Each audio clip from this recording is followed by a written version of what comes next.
যে লিড, কি বলবেন আর কতটা বাকি রয়েছে? প্রথমত মেদিনীপুরের মানুষকে আমি ধন্যবাদ জানাবো। তারা যেভাবে ভোট দিয়েছেন, ভালোবেসেছেন, আশীর্বাদ দিয়েছেন, মোদিজির উন্নয়নকে সামনে রেখে ডবল ইঞ্জিন সরকারের পক্ষে থেকে ভোট দিয়েছেন। এই মেদিনীপুরে ব্যাপকভাবে আশীর্বাদ এসছে। 30,000 ক্রস করে গেছে, এখনই লিড আরও বাড়বে। তাই মেদিনীপুর জনগণকে আমি ধন্যবাদ জানাচ্ছি। সঙ্গে সঙ্গে কিছু গুন্ডা যারা আগে সিপিএম করতো বা তৃণমূল করতো, বিক্ষুব্ধ তৃণমূল, তারা কিছু জায়গায় গন্ডগোল পাকানোর চেষ্টা করছে। বিজেপি করছে না। বিজেপির সমস্ত কার্যকর্তা সচেতন আছে, সজাগ আছে।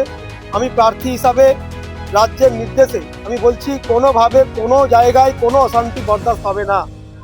যদি কেউ অশান্তি পাকানোর চেষ্টা করে, তার সঙ্গে বিজেপি একমত হবে না।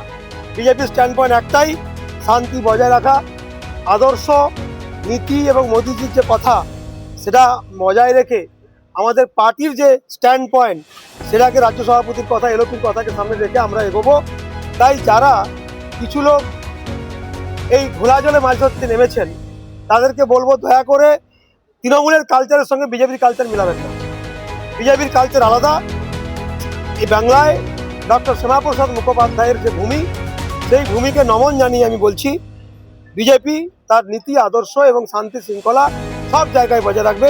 সবাই আনন্দে থাকবেন, ভালোভাবে থাকবেন, কারো কোনো ভয়ের কারণ নেই।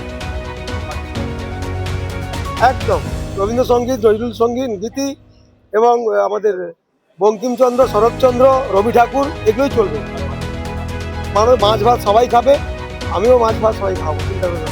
সবাই ভালো থাকবেন, সবাই মানে বিজয় মিছিলের পরিবর্তে এবার মাছ ভাত।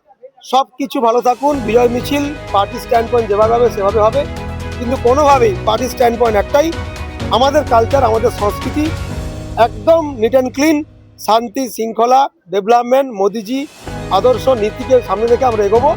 মানুষের আশীর্বাদ আমরা পেয়েছি, মানুষের আশীর্বাদের যোগ্য মর্যাদা পদ্ম ফুলের সমস্ত প্রার্থী দেবে, মেদিনীপুরের প্রার্থীও দেবে।